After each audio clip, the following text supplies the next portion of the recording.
Selamat pagi semuanya. Assalamualaikum warahmatullahi wabarakatuh. Waalaikumsalam warahmatullahi. Ya, tentang membuat grup itu, tujuannya adalah nanti ada mengerjakan tugas bersama ya saat kuliah. Karena saya tahu juga kalian kuliahnya banyak, tugasnya banyak, maka ya dikerjakan secara grup biar gampang. Terus untuk kuliah kita ini sebenarnya kalau yang ngisi saya ya, Anda tidak harus daring dalam artian kalau misalnya terutama yang Kamis, kalau misalnya nggak bisa ya Anda bisa bisa absen, tapi kemudian nanti lihat rekaman YouTube-nya. Tapi kalau yang Selasa, saya berencana ke depan kalau sudah ada grup itu akan ada kegiatan grup ya.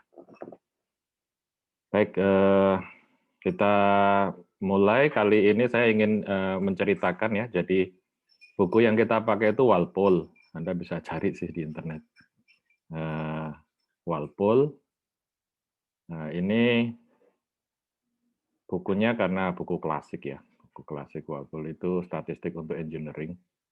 Jadi memang kurang kurang gambar-gambar gitu ya. Ya. Jadi kuliah sebenarnya memperkaya apa yang sudah ada di buku itu. Bukunya lebih banyak pakai angka-angka gitu ya, gambarnya sangat kurang. Nah, saya ingin share dulu ya. Materi kita itu yang pertama adalah tentang statistik deskriptif. Mengapa ini penting? Karena ini sering diabaikan ya. Jadi dikira statistik itu yang canggih-canggih itu ya sudah data science, machine learning, kemudian yang lain-lain ya. Padahal 80% dari statistik itu deskriptif. Dan kemudian dari deskriptif itu yang paling penting adalah sebenarnya penggunaan grafik ya. Jadi kalau kita memulai sesuatu, analisis ya, ataupun membuat model ataupun apapun, ingat untuk pertama kali itu melakukan eksplorasi data dengan grafik ya. Kemampuan otak kita untuk mencerna grafik itu jauh lebih superior lah dibanding dengan kita membaca tabel atau angka-angka dan harus membayangkannya ya. Jadi ada berbagai grafik yang sayang sekali saya tidak bisa bahas satu-satu ya gitu ya, sehingga saya memberi kalian tugas supaya explore. Tapi saya menekankan bahwa dalam pengalaman saya selama 20 tahun lah ya kira-kira itu, urusan statistik itu.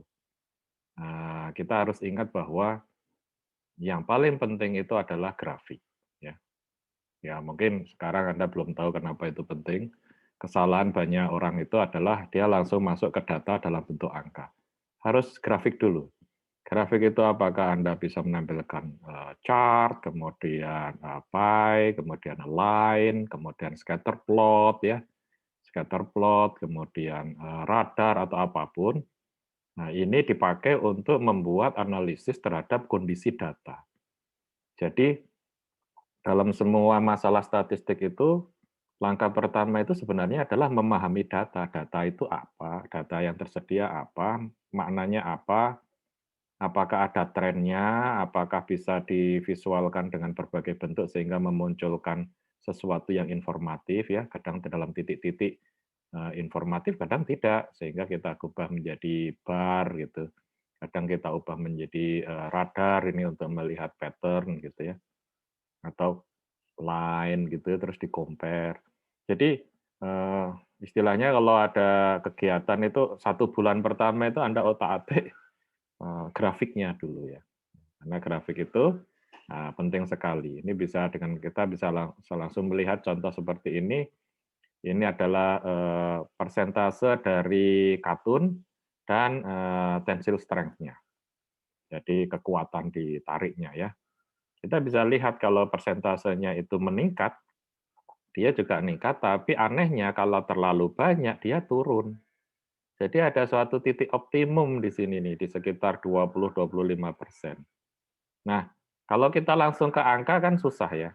Kita bikin apa misalnya rata-ratanya atau apanya begitu, tetap saja kita akan kesulitan untuk bisa memahami pola ini bahwa cut-down percentage itu berpengaruh pada tensile strength dan optimumnya di sekitar 20-25%. Nah, Anda harus tahu misalnya fenomena tentang baja ya. Baja itu adalah sebuah besi. Nah, besi itu aslinya dia ductile tapi tidak terlalu kuat ya. Nah, kalau dikasih baja 1%, dikasih karbon 1%, dia itu menjadi kuat gitu. Tapi kalau karbonnya terlalu banyak, dia jadi tidak kuat lagi gitu. Jadi baja adalah besi yang dikotori dengan sekitar 1% karbon. Nah, itu bisa diketahui dengan kita membuat plot statistik ya. Contohnya seperti itu. Ini materi akan saya share karena ini juga sebagian besar diambil dari buku Walpole ya. Nah, ini ada berbagai contoh, mulai dari stem leaf ini ya, sebenarnya diurut saja apa yang diurut adalah bukan diurut, dikumpulkan angka di belakang komanya. Jadi ini misalnya 1,6, di sini pasti ada ini 1,6, ini stemnya adalah 1, leaf-nya 6. Kemudian ada 1,9 misalnya, itu 9-nya ditaruh di sini, jumlahnya ada 2 gitu ya. Jadi sebenarnya ini adalah satu pengelompokan sederhana zaman dulu itu. Sehingga muncullah kalau kita lihat dalam konsep leaf, stem and leaf ini, itu kita bisa melihat grafik bahwa kebanyakan data di angka 3 koma ya. Terus ini bentuknya jadi seperti gunung begitu kalau kita lihat miring ya. Nah, sekarang kita bisa lihat dalam bentuk angka-angka.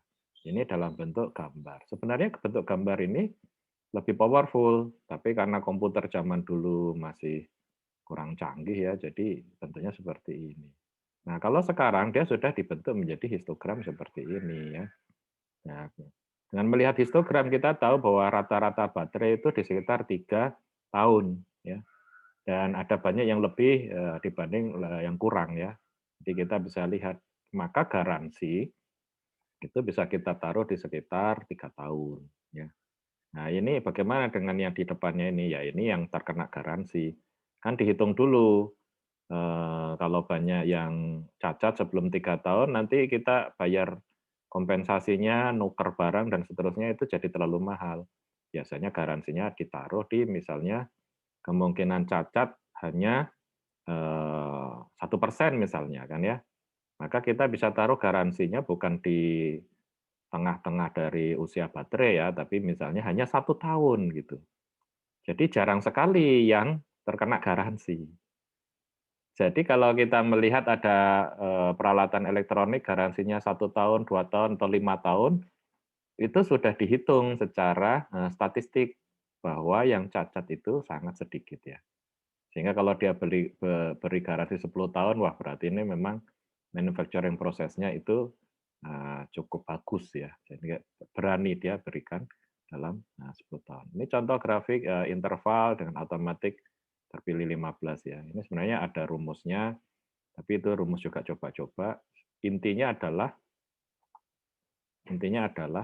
bahwa dengan memilih interval yang sesuai, kita akan mendapatkan gambar yang paling informatif. Contohnya interval 12 lebih bagus dibanding 3 ataupun 60 ya. Ini dalam membuat histogram. Nah, di salah satu buku ini ada rumusnya, misalnya pakai log dan seterusnya.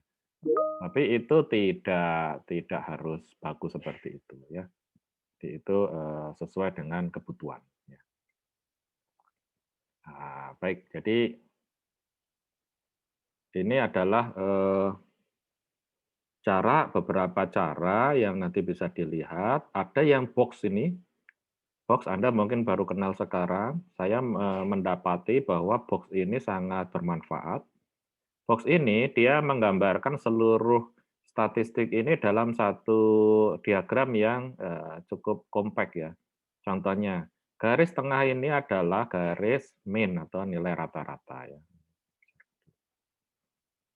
Ini adalah garis nilai rata-rata. Yang kiri dan kanan ini persentil 25% dan 75%. Ini adalah rata-ratanya. Jadi kadang-kadang rata-ratanya tidak tepat di tengah atau persennya. Ini bentuk grafiknya itu sebenarnya aslinya miring atau skew gitu ya, skew. Nah, ini adalah batas-batas yang disebut dengan 2,5 standar deviasi ini ya. Nah, yang bulat-bulat ini dia di luar data-data yang jauh sekali dari nilai rata-ratanya itu, sehingga kita tahu bahwa data-data ini data-data yang cacat. Ini harus Anda buang ketika kita memproses sesuatu. Ya, umumnya ini dibuang ya, di mute atau di-eliminate ini gambarnya ini, gambarnya.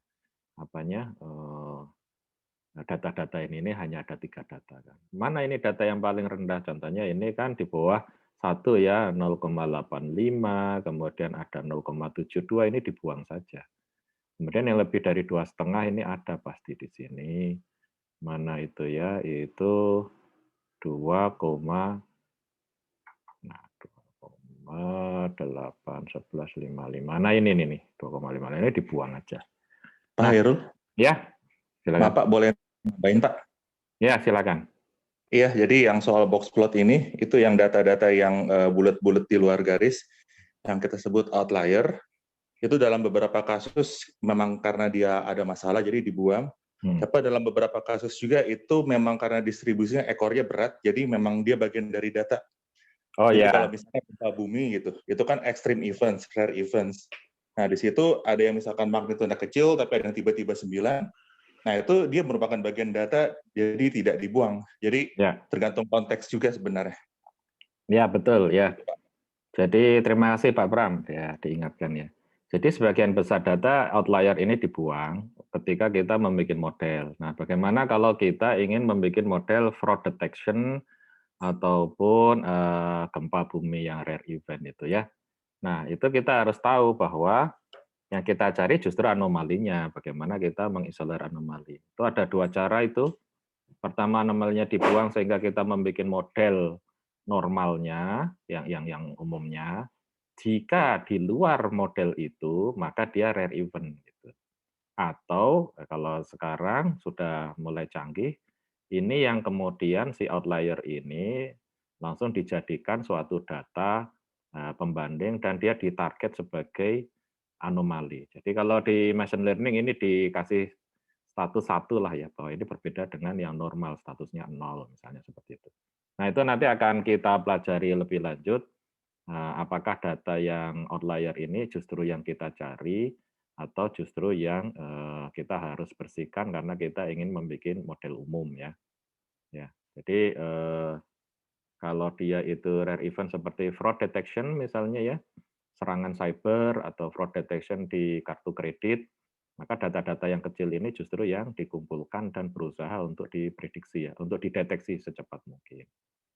Ya, tapi yang paling penting adalah saya ingatkan ketika kita melakukan suatu analisis statistik, nomor 1 gunakan grafik.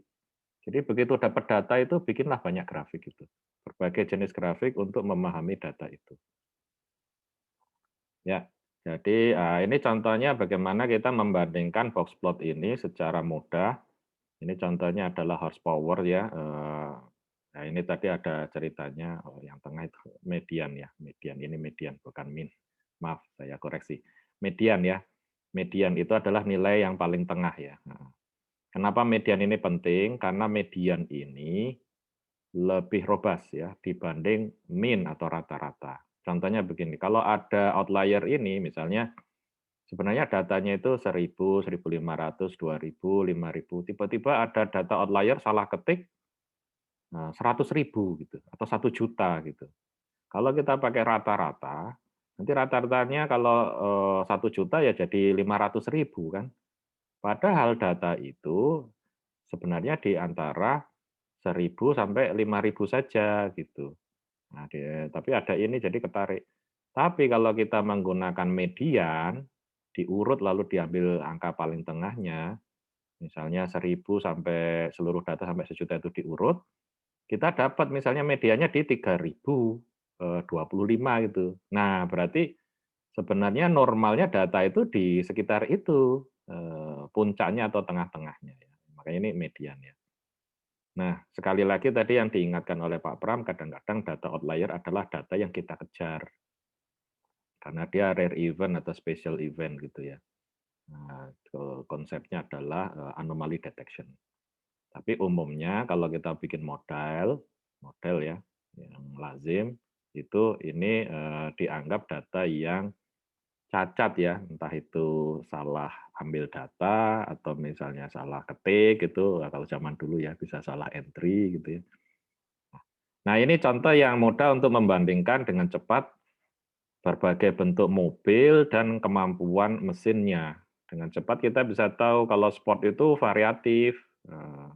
Kalau sedan itu rata-rata normalnya di sini walaupun ada produksi yang beberapa itu yang berbeda. Ini kebetulan ada dua merek, Audi dengan BMW misalnya. Oh, BMW rata-ratanya di sekian, Audi itu variasinya lebih besar. Mana yang lebih bagus ya? Nah, kita di aerospace engineering selalu diingatkan dalam desain, the best solution itu adalah yang sesuai dengan tujuannya. Ya. Jadi ingat-ingat ya, bikin pesawat terbang itu tidak ada pesawat terbang terbaik. Yang benar adalah pesawat dengan desain yang optimal dengan tujuannya.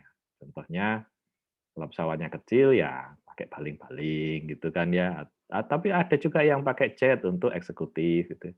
Tapi kalau profesor saya dulu pernah menanyakan desain pesawat apa yang bisa terbang lama berhari-hari gitu kan ya. Kita bilang, wah ini sayapnya panjang dengan aspek rasio yang tinggi, span yang sangat lebar itu ya. Beliau jawab, ya itu sudah terjebak dengan solusi. Yang benar adalah balon udara katanya. Loh, kok balon udara? Ya kan tujuannya itu terbang berhari-hari, bukan terbang jauh kemana-mana, terbang berhari-hari, yaitu balon udara. Nah itu saya selalu ingat bahwa the best solution atau the best design adalah yang paling optimal untuk tujuannya, objektifnya ya, yang disebut design requirement and objective. Sama, kalau kita bilang mobil mana yang terbaik, ya tujuannya. Kalau ngangkut ngangkut kelapa sawit sebanyak-banyaknya, ya itu adalah truk yang bisa masuk ke kebun sawit itu. Kalau ngangkut batu bara, beda lagi, itu truknya bisa raksasa gitu ya. Tapi kalau hanya untuk ngirim paket ya sepeda motor gitu ya. Jadi sangat bergantung dengan objektif. Nah, kita bisa melakukan perbandingan dengan cepat menggunakan grafik ya. Nah ini saya akan contohkan beberapa film ya, supaya kita punya konteks. Kenapa? Karena kita tidak punya banyak waktu untuk menjelaskan betapa pentingnya grafik gitu. Karena berikutnya kita banyak angka gitu ya. Tapi saya ingin mengingatkan bahwa ini betul-betul penting ya, kita itu mengetahui tentang grafik ya. Jadi saya putarkan film ini. Ya, ini adalah bagaimana industri entertainment berjudul NBA gitu ya, menggunakan data scientist ya.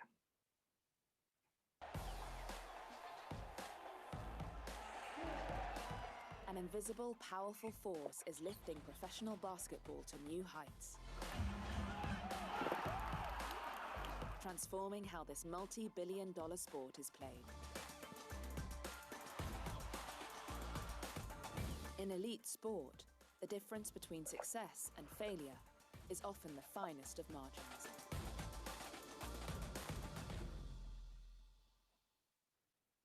Go Rockets! The Houston Rockets are one of the top teams in NBA basketball. They boast some of the sport's biggest stars, including the NBA's most valuable player in 2018. You know, offensively what we're trying to do and defensively what we're trying to do. So the focus is trying to be on the same page every possession for every game. In the past decade, the Rockets have risen from mid-table mediocrity to serious NBA championship contenders. But it's not just big names that have fueled this dramatic ascent. It's big data. The data that we go over is definitely important. You know, I think it gives us a little bit of an edge. You know, to keep a balance of data and instinct is a big thing. The Rockets' recent success owes much to their pioneering decision to start crunching data about every aspect of their game. And this is the man responsible. Analytics has really permeated everything. Our edge has allowed us to win the most games, 65 last year. Computer scientist Daryl Morey is the sport's foremost data and statistics guru among NBA bosses. You can break winning down into two things. One is how many points do you get per possession, and then how do you get extra possessions? 10 years ago, Daryl set out to find that winning formula. The Rockets were one of 4 NBA teams to install a pioneering video tracking system which mined raw data from games. What they discovered changed the way teams try to win. The data revealed which shots provided the best bang for buck, 2-point dunks, and three-pointers, shot from outside the three-point line, rather than long-range 2-point shots from inside it.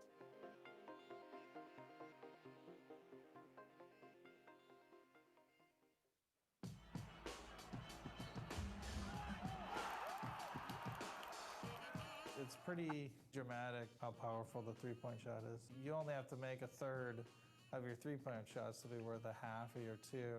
Even within that, there's an extra miss. You might rebound offensively. Face up, pulls the trigger, buries it. In the 1990s, long 2-point shots from just inside the three-point line were common. But Daryl's analysis showed that statistically, these shots provided the worst return. The number of attempted three-point shots has increased every year for the past decade. In the 2017-18 season, the Rockets made more three-pointers than any other team in NBA history. And this was a major reason they won more games than any of their rivals.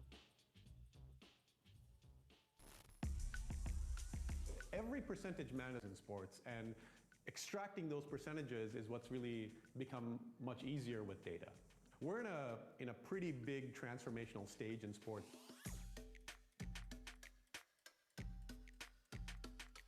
Professor Rajiv Maheshwaran co-founded Second Spectrum. The analytics company gathers and codes a vast range of increasingly granular data for all 30 NBA teams. Right, it feels like 2D chess pieces. Cameras now track and record 3D spatial data for every player and ball movement at 25 frames per second. Machine learning technology uses this huge volume of data to produce interactive visualizations, allowing teams to analyze the minutiae of their performances and achieve marginal gains on court. At first, we taught the machine about 20 terms. Right now, it knows over 500 basketball terms. So the machine is essentially the integrated knowledge of all the elite basketball coaches. There is a particular focus on all-important data around player movement and the probability of making a shot. What we can do with the machine is to say, look at all the shots like this one, and tell me the chance that this shot really could go in, either for this player or for an average player. And you bring in all the things that a person can see, not just where they're standing, but how they're moving, what type of a shot they're trying to take, where are the defenders, and what we can do is we can put a number to what previously was a feeling or something qualitative. Data analysis has even changed the type of players that successful teams like the Rockets have. Players today are, on average, leaner and more agile. Having skilled players, even if they're a little smaller, is more important than having bigger guys who are less skilled. When it comes to recruiting new players from the college draft each season, poring over data on player performance has given the Rockets a winning edge. We've been able to eke out about a 5% edge, and that actually turns out to be a massive advantage. Pro basketball's finale for the NBA. Iya, jadi itu contoh penggunaan data analytics di game basket ya. Jadi ini industri yang sangat besar ya. Bahkan kalau tadi kita perhatikan cara merekrut, sekarang yang direkrut adalah pemain yang lebih kecil, lincah, tapi ya kalau shooting dari jauh masuk gitu ya. Kalau pernah nonton apa itu? Anime Kuroko no Basket itu kan ya. Itu kalau yang tahu ya. Itu kan setiap game itu dimenangkan dengan strategi. Nah, itu contoh ya. Jadi kali ini seperti yang disampaikan Pak Pram tadi, kita malah melihat hal-hal yang outlier gitu ya. Kalau kita bicara tentang basketball secara umum misalnya tim, kemudian kita lihat mana yang bikin menang itu. Oh, ternyata dia triple point shooting ya. Misalnya seperti itu. Nah, itu bisa muncul dalam bentuk grafik-grafik ya. Tidak ditampilkan di sini, tapi ya adik-adik tahulah, get the idea ya. Nah, di dalam industri sama ketika kita bicara tentang outlier sebagai target, nah kita sekarang juga mengetahui bahwa di industri ini yang perlu kita lihat adalah berkembangnya konsep predictive maintenance ya. Jadi predictive maintenance adalah bagaimana In the previous module, we looked at the three main maintenance strategies in use today: reactive, preventive, and predictive maintenance. Over the next two modules, we will look more closely at the predictive maintenance strategy and what it means for users of low and medium voltage motors and generators.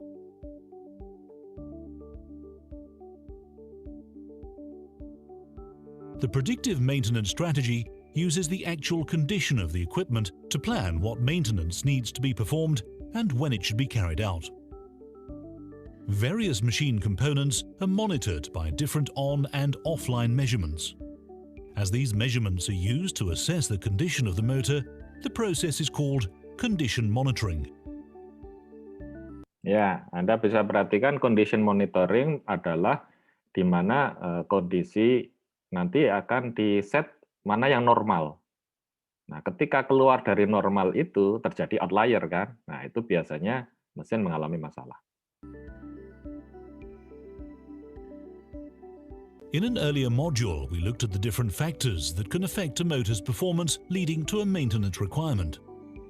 Many of those can be measured as part of a condition monitoring program, but the most common ones concern the power, vibrations, and temperature. Readings can be taken online while the machine is running and offline during a scheduled maintenance break. Deciding what needs to be measured and whether the readings are taken on or offline is highly dependent on the size and power of the motor being monitored, and it is here that the differences between low and high-powered motors become more apparent. With lower power motors, the failures tend to be due to issues with the bearings. Whereas with high power motors, the problems tend to lie more in the stator windings and rotor bars, the parts of the motor under the most stress, both.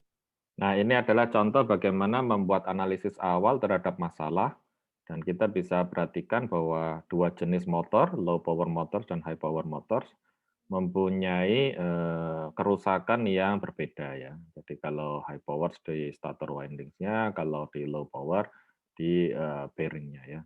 Ini pentingnya kita menggunakan analisis-analisis yang sangat sederhana, masih deskriptif, bentuknya hanya frekuensi-frekuensi, lalu ditampilkan di dalam grafik-grafik ya. Kira-kira seperti itu. Ya. Nah, balik lagi kita ke sedikit ke materinya.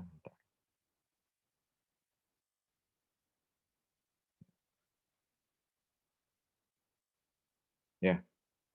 Jadi ketika kita kemudian mau menganalisis data itu, kita menggunakan grafik-grafik ya. Ini biasanya. Kemudian setelah itu kita melihat purpose-nya, purpose dari penelitiannya. Ya. Penelitiannya itu sebenarnya akan seperti apa gitu. Nah, ini ada kategori ya, apakah dia eksperimen, jadi kita kendalikan penelitiannya itu, atau observasi, karena tidak bisa kita kendalikan, kita hanya bisa mengamati ya, kita bisa mengamati. Contohnya begini, observasi itu kalau misalnya COVID ya, kita mengamati mana yang sakit, mana yang tidak sakit, diamati, ciri-cirinya seperti apa gitu. Kalau eksperimental itu contoh uji klinis vaksin ya. Jadi ada yang pakai vaksin beneran, ada yang placebo, lalu kemudian dipantau hasilnya. Jadi ada dua jenis. Nah, ini cara ngambil datanya, kemudian cara mengolah dan cara analisis serta presentasinya nanti akan beda. Kan banyak bedanya. Nah, ini observasi kita tidak bisa assign choice ya. Jadi nggak bisa menentukan. Jadi kita dapatkan apa adanya yang dari data ya. Contohnya misalnya keterlambatan penerbangan karena masalah cuaca, traffic dan segala macam itu kan kita hanya bisa observasi. Tapi kalau eksperimen misalnya kita eksperimen struktur kemudian buat lubang, bulat atau kotak apa efeknya itu eksperimen. Di struktur ada juga yang observasi misalnya setelah dipakai sekian tahun dilihat mana misalnya mobil yang dilihat mana yang rusak, yang terjadi crack, yang terjadi fatigue-nya itu di mana. Itu berarti observasi. Jadi ada observasi, ada eksperimen. Kalau eksperimen itu nah kita yang menentukan ininya faktor-faktornya. Nah, observasi sendiri bisa dibikin dua, ada retrospektif. Jadi yang dilihat adalah saat ini, tapi kemudian kira-kira masa lalunya seperti apa dilihat itu. Kalau prospektif itu sekarang sudah ditentukan subjeknya, lalu ditunggu dulu untuk diperhatikan di masa mendatang. Ini ada contoh ini misalnya percobaan tentang marshmallow ya, tes marshmallow itu anak kecil dikasih roti marshmallow lah, kue yang empuk itu marshmallow. Nah, kemudian dilihat si anak-anak itu. Dibilang begini, kalau kamu dikasih satu, langsung kamu makan, ya boleh gitu. Tapi kalau tidak kamu makan, tunggu sekian menit ya, sekitar berapa menit itu, 10 atau 15 menit itu. Nanti akan saya kasih roti kedua gitu ya. Nah, sebagian anak langsung memakan roti itu, sebagian menunggu dapat roti kedua, sehingga dapat dua, dia baru memakannya. Ternyata 20 tahun kemudian atau sekian puluh tahun kemudian, setelah diamati, anak-anak yang dulu itu bisa menahan diri itu lebih sukses. Itu yang disebut dengan punya emotional intelligence ya. Jadi lebih mampu mengendalikan dirinya sendiri. Ternyata dia lebih sukses. Dia bisa delay gratification, bisa menunda kenikmatan ya. Jadi untuk mencapai sesuatu yang lebih besar. Nah, ini penelitian prospektif. Si anak itu sudah dipantau sejak kecil, bahkan dikasih percobaan ya, ada eksperimennya.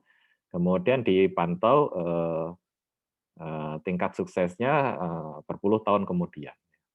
Itu sudah observasi yang prospektif. Ya, ini saya kira nanti silakan dibaca-baca sendiri ya, ada cohort gitu kan ya. Ini biasanya kesamaannya, ada case control, cross sectional study gitu. Nah, saya ingin kembali ke explore lagi karena bagi saya ini penting ya ditekankan. Tadi mana?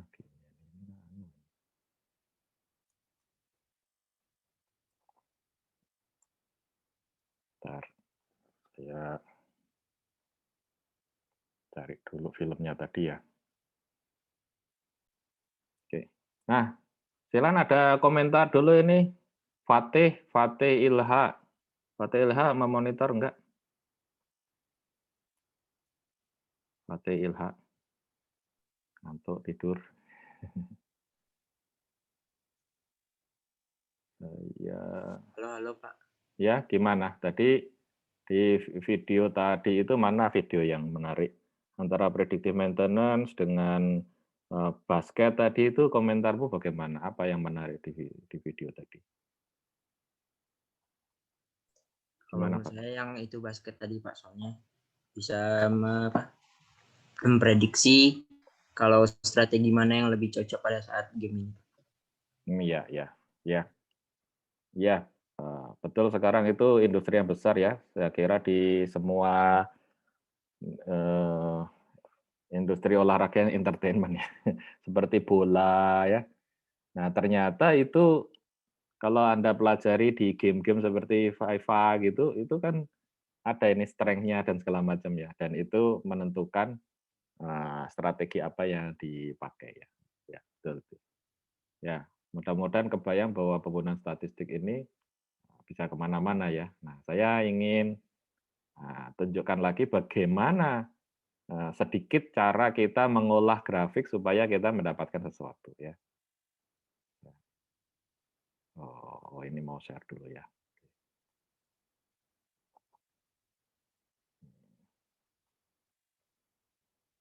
Saya share screen lagi. Nah, kali ini kita akan melihat bagaimana data visualisasi. Ini satu presentasi dari Esri yang cukup bagus ya.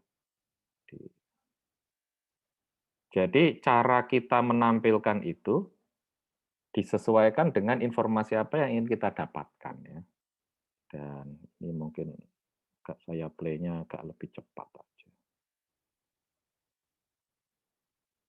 Ya. And our work intersects quite a bit because effective spatial analysis requires data visualization every step of the way. From exploring and getting to know your data so that you can really hone in on the appropriate questions to ask, to interpreting and making sense of your analysis results so that you can understand complex relationships in multiple dimensions, to communicating your findings effectively and honestly so that they can be useful, so that they can be used to actually make decisions and affect change. So let's back up a little bit. What is data visualization? Well, simply put, data visualization is the graphical representation of data. It's the use of symbols as metaphors to represent quantities and categories in context so that we can intuit proportions, trends, patterns, and comparisons. Here are some of the classics. You didn't think that you were going to make it through a data visualization talk at a mapping conference without seeing a Jon Snow cholera map, did you? I won't spend too long here, but the reason that you see a Jon Snow cholera map at every talk is because it was truly transformative. And every one of these examples, visualizing the data not only helped tell the story, but it actually made it possible to uncover things that would have been virtually impossible without visualizing the data. So Jon Snow, as most of us know, was able to identify a contaminated water tap and identify the cause of a cholera outbreak. Florence Nightingale was able to show that epidemic disease was causing more deaths of British soldiers in the Crimean War than actual battle wounds. Charles Menard elegantly put together many dimensions into one visualization detailing Napoleon's march, showing population, temperature, direction, time, all together in this classic visualization. And not nearly as historic, but almost as iconic, Hans Rosling wowed the world with his animated visualization of life expectancy over time in his 2006 TED Talk. So why do we visualize data? We visualize data to convert slow reasoning tasks into fast perception tasks, so that we can intuitively perceive relative differences instead of having to hold information in memory and perform mental calculations. The process of visual perception is pre-attentive, which means that it happens automatically with virtually no effort, in contrast to attentive processing, which requires conscious effort and calculation. So, for example, if I were to ask you to identify the largest value on this slide, it would be a pretty tedious task. You'd have to do a lot of mental sorting and hold a lot of things in memory. But if I showed you these values as bars in a chart, you can immediately tell which value is the largest, because now we're using length as a visual encoding to represent these values. So we're using pre-attentive processing, and the information is immediately evident. Ya, ini adalah contoh bagaimana angka diubah menjadi gambar. In 1967, a French cartographer named Jacques Bertin published what has now become a fundamental reference in data visualization, titled Semiology of Graphics. And in this book, he describes visual variables and how they can be used to communicate effectively. More work has been done on this since, but these visual variables are still the foundation of most data visualizations. So we have position, size, shape, value. Nah, ini kita bisa lihat, jadi mulai dari posisinya, ukuran dari, kalau scatterplot itu bintiknya ya, ini misalnya bisa menunjukkan size, bentuknya untuk bisa membedakan beberapa data yang dikomparasi, angkanya bisa ditampilkan dalam gradasi warna ini. Hue ini adalah supaya mudah kita membedakan kalau datanya titik-titik ya itu dari berbagai dataset. Orientasinya ini bisa juga ya, bahkan dari sudutnya. Bahkan ada juga yang menggunakan tekstur ya. Hue, orientation, and texture. So in this visualization, we're using position to perceive the relative length of these bars. And many researchers agree that position is actually the visual variable that we are best at perceiving. Of course, we could also use size, hue, orientation, or any of the other visual variables to make this text stand out. But not all visual variables are appropriate for every data type. Noah Elinsky, who was a thought leader in the data visualization space, put together this great table detailing best practices for using visual encodings.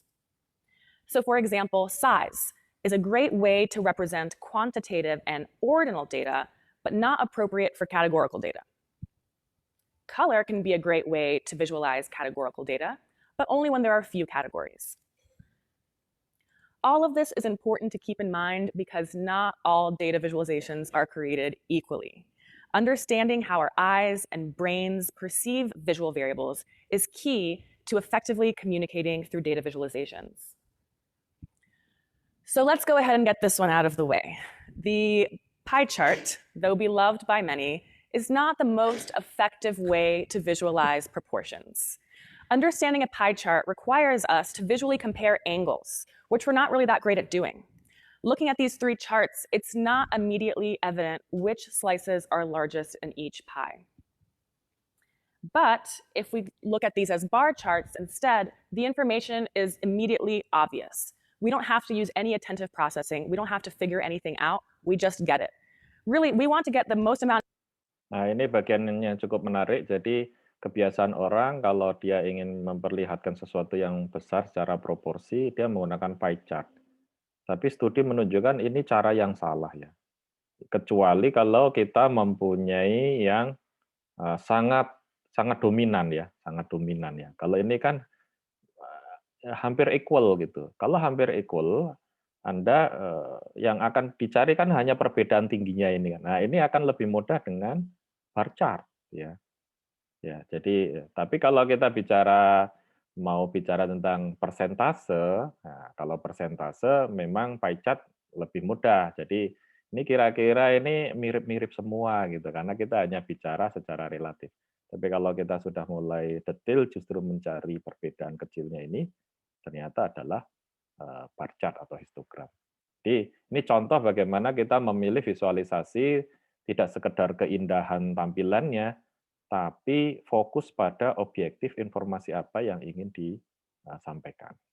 Of information in the least amount of time with the least amount of effort. So with the bar charts, we just get it. No need to figure it out. So what's worse than a pie chart? A 3D pie chart. There are whole corners of the internet dedicated to criticizing the misleading visualizations used in Apple keynotes. Notice how the 19.5% Apple market share appears larger than the 21.2% slice in the top corner.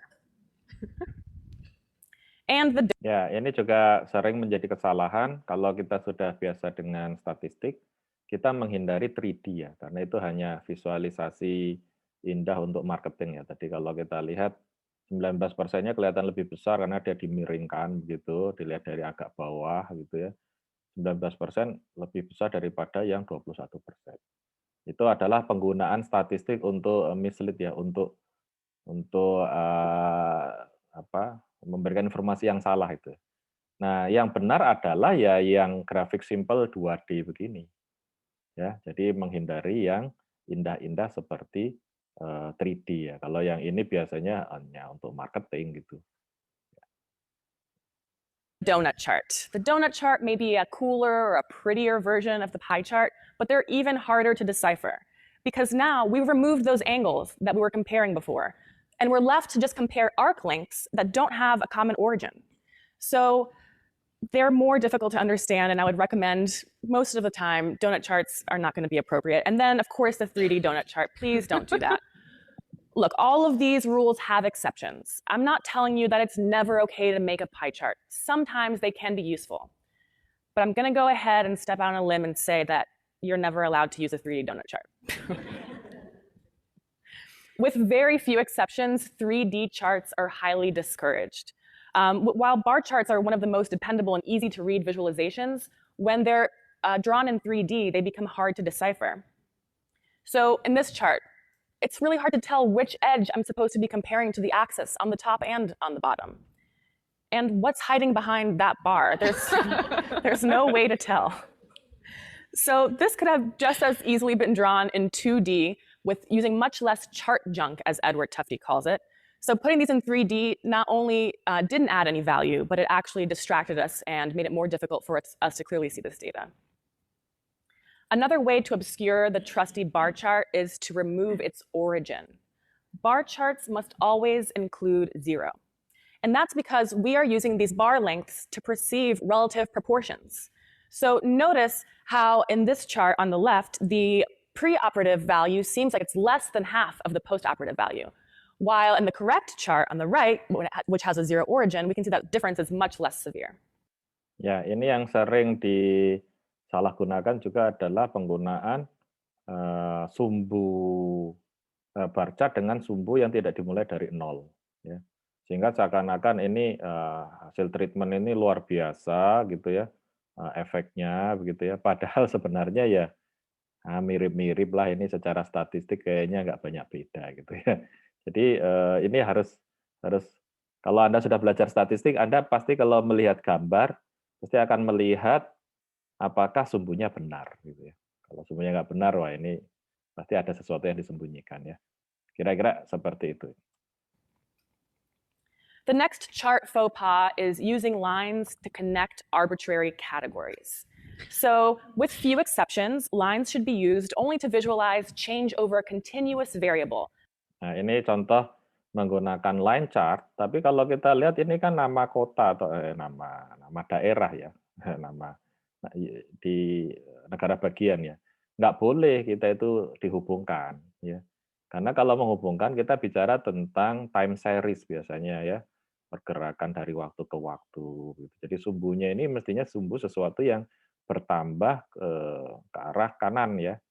Kalau ini kan data nominal ini, data nominal. Jakarta, Jawa Timur, tidak boleh seperti itu. Mestinya dia menggunakan bar chart. Like time or distance. So using lines to connect discrete values like states doesn't really make sense. Bars, again, would have been a lot more appropriate for this visualization. Okay, here's our last chart crime of the day. There's this great website called WTF Viz that I really enjoy, where people submit misleading, incorrect, or otherwise just terrible visualizations, and this one is a great example. So while line charts are a great way to show change over time, this one is doing a terrible job.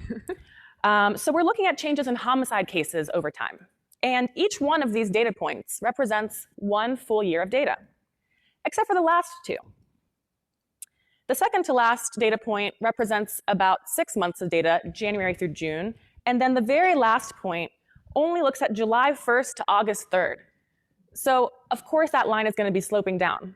Comparing a whole year's worth of crime to 1 month worth of crime, we would hope that line would be sloping down.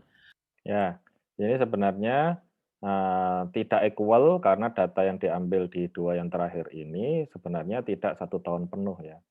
Sehingga kalau sudah 1 tahun penuh, jangan-jangan ya masih mirip-mirip saja.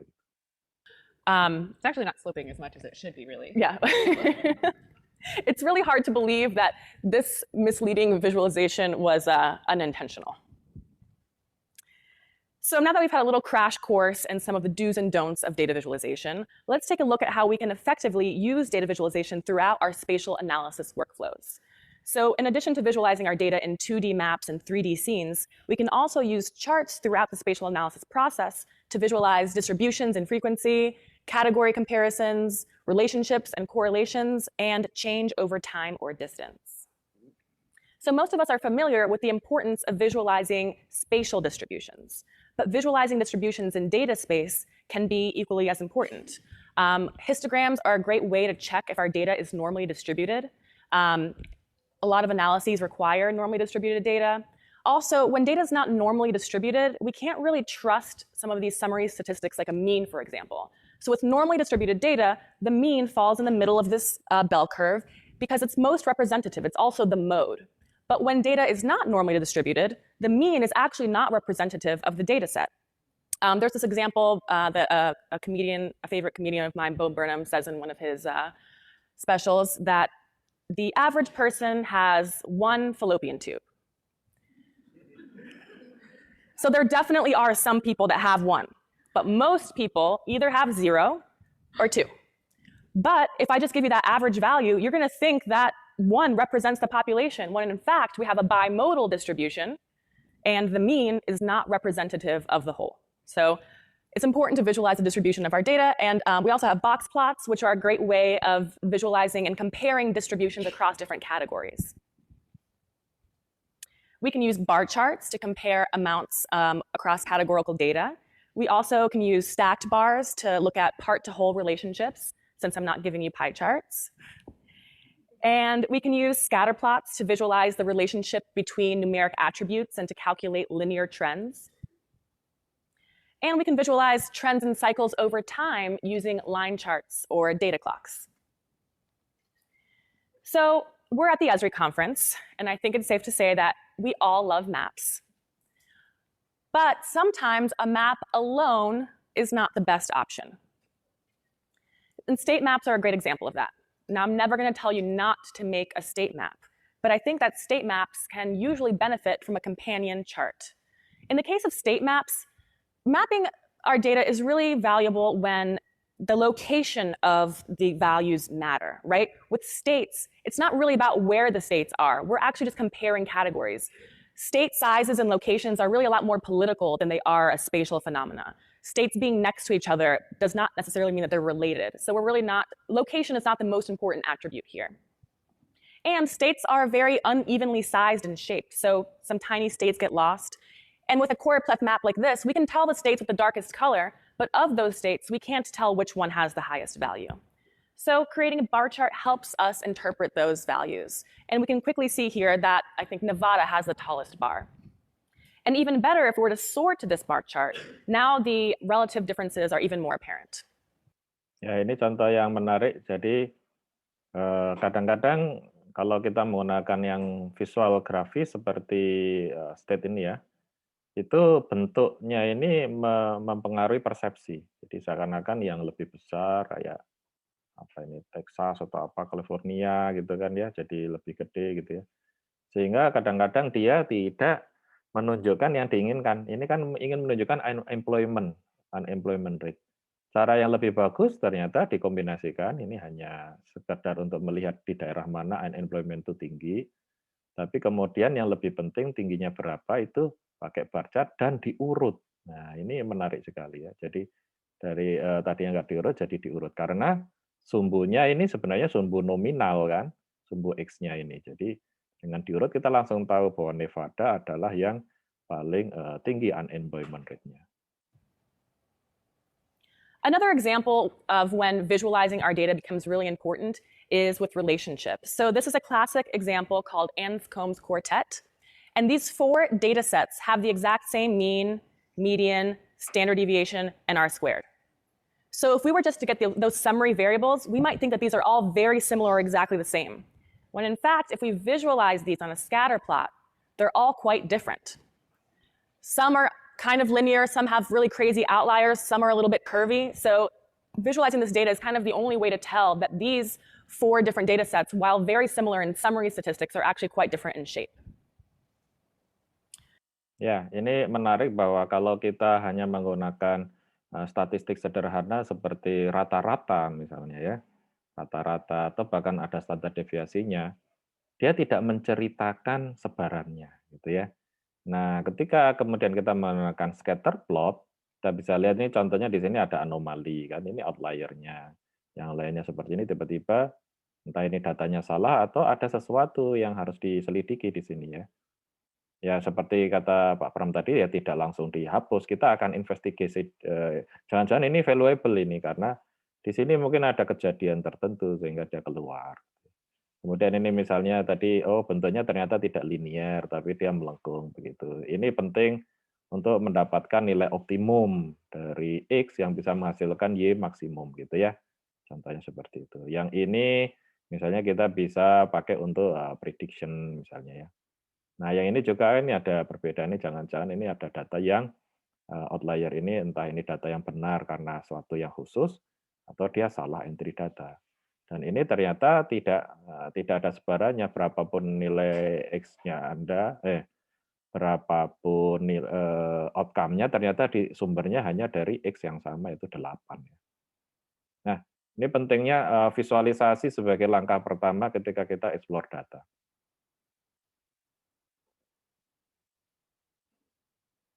So animating these points on and off, showing different time periods, is not really all that useful. Creating a line chart now shows us that pattern over the time so we can understand better what's going on in this temporal data set. Another neat way to look at time using line charts is to split up something like time of day and day of week. So here I'm looking at fatal car accidents over several years. And I split this up looking at hour of day across the x-axis and then the number of crashes along the y-axis. And each line represents one day of the week.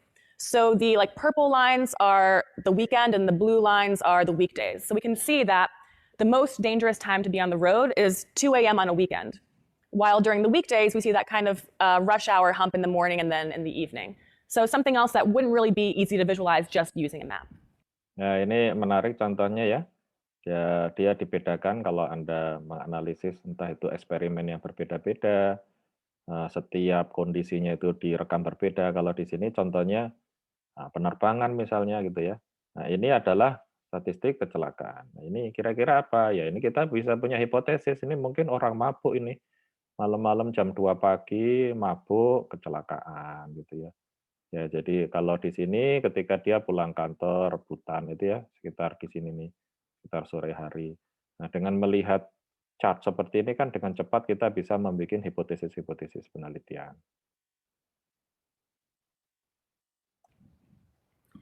So let's take a look at some of these charts in action. I'm going to show you a little demo of exploring your data in Pro using charts.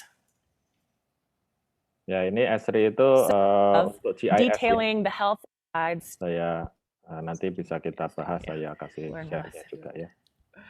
Okay, so I got this data set from CMS. Oke, jadi Anda mudah-mudahan sudah memahami pentingnya grafik di dalam kita melakukan analisis dari statistik ya, dari data ya.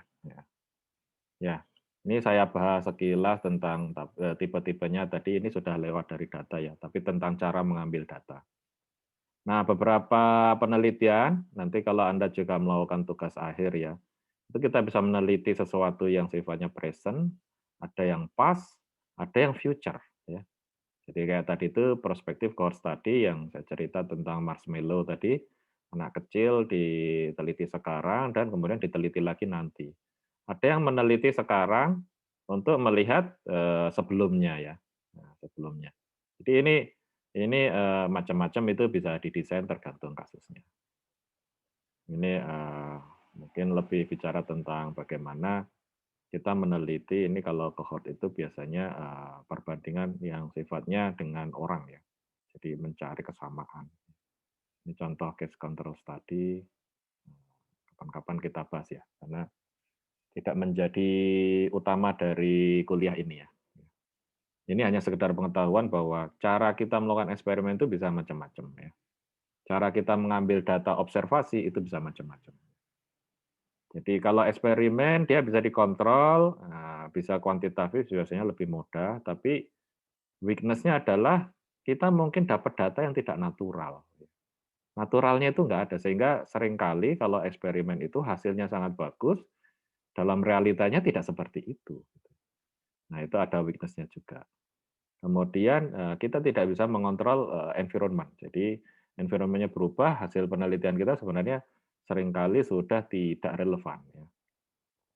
Nah, ini yang nomor 3 ternyata disebutkan. May not be representative real world experience, karena di sini ada faktor-faktor yang tidak bisa dieksperimenkan. Kemudian ini tidak praktikal karena etikal ya. Ini contohnya misalnya sekarang eksperimen-eksperimen di dunia kesehatan ya, tentang modifikasi DNA itu. Ya, oke, ini hanya saya ambilkan dari sebuah apa itu contoh gitu ya dari medical. Nah, ini kan yang tugas kemarin. Jadi dalam tugas kemarin itu akan menarik kalau Anda juga setelah membahas suatu kasus, ada grafiknya, Anda tahu grafik mana yang tepat. Bahkan kalau misalnya Anda ngambil dari materi orang lain, Anda bisa memberikan kritik gitu. Oh, ini cara menampilkan grafiknya salah, ini pakai 3D atau sumbunya tidak dari 0. Kemudian dia pakai line padahal bukan sesuatu yang bersifat ada hubungannya dengan waktu atau ada perubahan dengan measurement ya gitu ya. Nah, itu silakan dieksplor. Ya, itu saya berharap dengan memberi tugas membuat statistik deskriptif itu, oh ya saya belum share nanti ya formnya ya.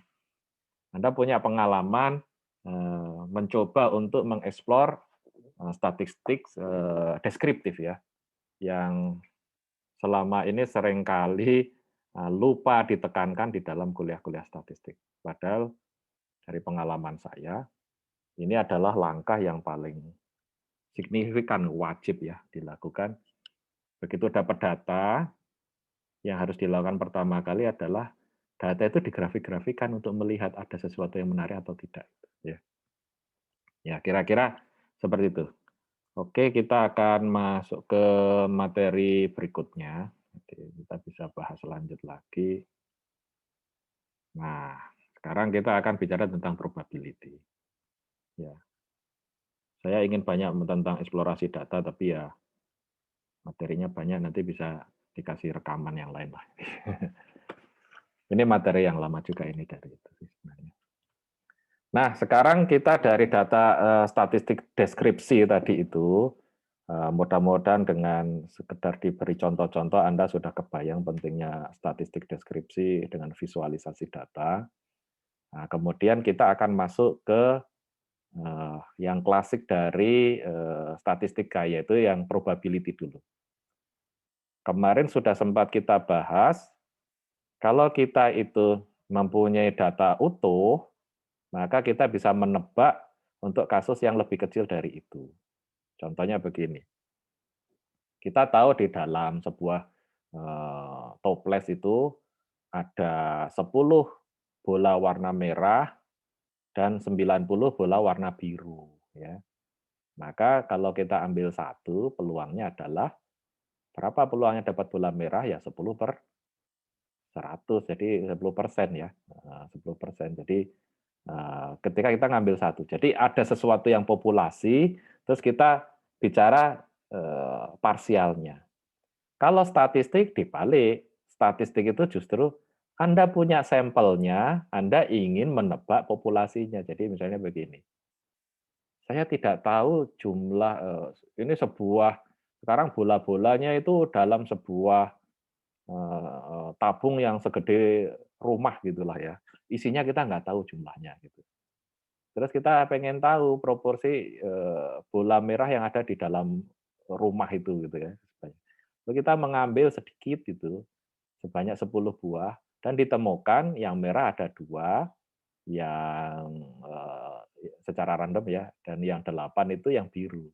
Kita bisa menaksir bahwa di dalam seluruh rumah itu yang berisi bola penuh itu, jumlah bolanya itu 20%-nya adalah merah.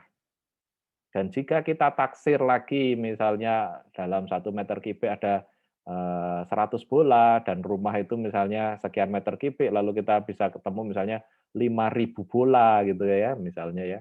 Maka kita tahu 20% dari 5.000 bola, yaitu adalah berapa berarti 1.000 bola lah ya. 20% ya benar ya. Itu warnanya merah gitu. Jadi statistik itu dibalik. Kita punya contoh sampelnya, kita ingin menebak populasinya. Kalau probability malah kita mengerti keseluruhannya, lalu kemudian bisa kita gunakan untuk menilai sebagiannya, gitu ya. Nah, makanya biasanya kuliahnya itu adalah probability dan statistik gitu. Dimulai dari probability, kemudian masuk ke statistik. Nah, apa gunanya probability itu? Banyak sekali di dalam engineering-nya. Ketika Anda mendesain sebuah pesawat seperti kemarin, satu pesawat bisa 30.000 komponen ya. Maka ketika kita bicara seberapa handal pesawat ini, yakin nggak kalau terbang selama 20 tahun nggak jatuh gitu. Nah, kita akan melihat setiap komponen itu peluang kegagalannya. Kemudian kita hitung keseluruhan peluangnya itu, oh pesawat ini aman gitu ya. Terus kapan setiap komponen itu harus diganti atau direparasi. Sehingga kita yakin terbang 20 tahun sampai 30 tahun pesawat itu aman ya. Nah, ada misconception di pesawat terbang. Pesawat terbang itu dianggap kalau usianya sudah 10 tahun itu sudah tua ya, kayak mobil gitu ya. Atau kalau 20 tahun sudah tua. Tidak seperti itu. Pesawat terbang itu selalu diperbarui. Walaupun usia frame itu memang diharapkan bisa sampai 30 tahun. Tapi komponen-komponennya itu diperbarui. Jadi diganti dia secara reguler. Ada E-check, B-check, C-check, D-check gitu ya. Ada overhaul gitu ya. Sehingga pesawat itu relatif hampir baru setiap kali gitu ya. Relatif baru begitu. Memang usia struktur utamanya itu bisa sampai 20-30 tahun. Tapi itu sudah dalam perhitungan desain yang menunjukkan bahwa logam, terutama aluminium dan logam-logam lainnya itu ya, 20 tahun itu tidak degradasi, itu masih bagus. Kalau mobil itu contohnya apa itu? Land Rover. Land Rover itu mobil buatan Inggris, dipakai Perang Dunia II, dia bahannya itu dari aluminium. Makanya ya awet sampai sekarang, karena aluminium itu tidak korosi, itu malah menjadi proteksinya. Jadi di permukaan aluminium itu kalau korosi dia mencegah korosi berikutnya. Jadi dia kayak jadi ada lapisan pelapisnya itu. Jadi awet itu aluminium. Tapi kalau yang dibikin dari besi atau dari baja itu terjadi korosi yang terus-menerus, itu kalah awet ya. Nah, ini adalah contoh-contoh dari bagaimana kita mengetahui menghitung suatu peluang ya. Berapa probability 3 dari 10 selected array. Nah, setelah kita tahu peluang sederhana, contohnya tadi ya, ada 20% yang warna merah begitu ya. Pertanyaannya nanti bisa jadi bermacam-macam. Jadi dalam peluang itu pertanyaannya yang bermacam-macam. Cara ngitung peluangnya awalnya sama, tapi karena pertanyaan berbeda, nanti hasilnya itu jadi beda. Contohnya begini. Berapa peluang kalau saya mengambil 3, berapa peluang 3 dari 10 yang diambil adalah merah. Padahal kita tahu 15/100 kan. Ya. Terus diambilnya hanya 10. Nah, peluangnya berapa? Apakah dari 10 itu kali saja 15%, gitu kan ya? Berarti peluangnya berapa? Nah, peluangnya jadinya ya kira-kira 1,5 ya, berarti antara 2 gitu kan peluangnya. Nah, tapi pertanyaannya bukan itu. Berapakah peluang diharapkan ada 3 itu yang merah? Ya, pertanyaannya sudah beda ini. Tapi kalau misalnya gini, kalau Anda ambil 10, berapa banyak kemungkinan merah secara rata-rata peluang, kemungkinan merahnya 1,5 jumlahnya, itu tadi 15% kan. Bisa 1 atau bisa 2. Kalau ngambil 10 lagi, dapatnya 1 merahnya. Ngambil lagi, dapatnya 2. Rata-ratanya di situ gitu ya. Tapi pertanyaannya bukan itu, pertanyaannya berapa peluangnya ngambil 10 itu ada 3 yang merah. Jadi peluangnya pasti jadi kecil ini.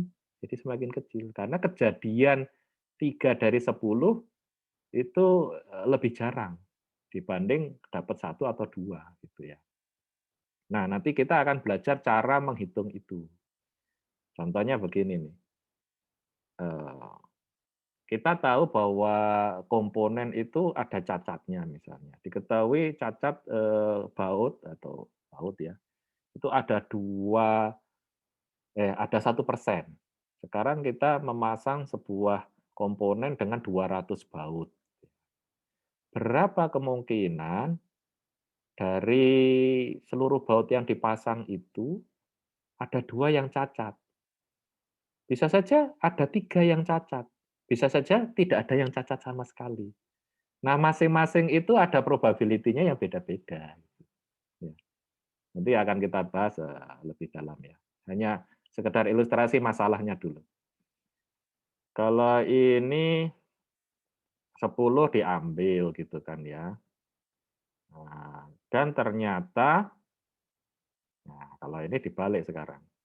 Saya mengambil 10 dari 1000. Ya. Dan ternyata ada 3 yang merah.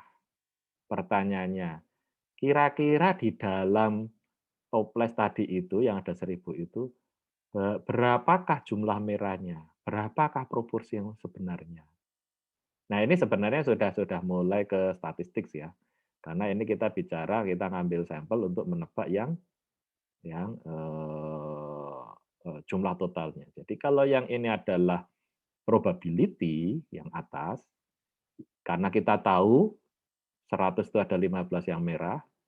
Kalau yang di bawahnya, kamu punya 1000 dan diambil 10 dan ternyata ada 3 merah, ini sebenarnya sudah statistik.